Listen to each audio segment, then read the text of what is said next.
Welcome to the day 3 of 21 days basic python programming series. Day 3లో మనం user input function గురించి తెలుసుకుందాం. For example మీరు ఒక షాప్కి వెళ్ళారు. షాప్కి వెళ్ళంగానే షాప్ కీపర్ మీకు ఏం కావాలని అడుగుతాడు.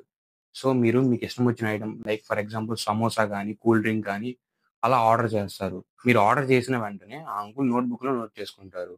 సేమ్ అలాగే పైథాన్లో కూడా ఇన్పుట్ ఫంక్షన్ అనేది షాప్ కీపర్ అంకుల్ అనుకుంటే ఆ నోట్ చేసుకున్న నోట్బుక్ అనేది ఒక వేరియబుల్. సో ఇన్పుట్ ఫంక్షన్ అనేది మీకు ఏం కావాలో అడుగుతుంది. సో మీరు ఆ డేటా ఇచ్చిన వెంటనే అది ఒక వేరియబుల్లో స్టోర్ చేసుకుంటుంది. శాంపుల్ ప్రోగ్రామ్ రన్ చేసి చూద్దాం. ఇక్కడ నేమ్ అనే వేరియబుల్ తీసుకున్నాం. Name equal to input of అని పెట్టేసి డబుల్ కోట్స్ లోపల ఎంటర్ యువర్ నేమ్ అని ఇచ్చుకున్నాం. Next print of double quotes లోపల హలో అని పెట్టేసి నెక్స్ట్ కామా పెట్టేసి నేమ్ అని ఇచ్చుకున్నాం. సో ఈ ప్రోగ్రామ్ రన్ చేయగానే ఎంటర్ యువర్ నేమ్ అని అడుగుతుంది. సో అక్కడ నేమ్ అనేది మధు అని ఇచ్చాను.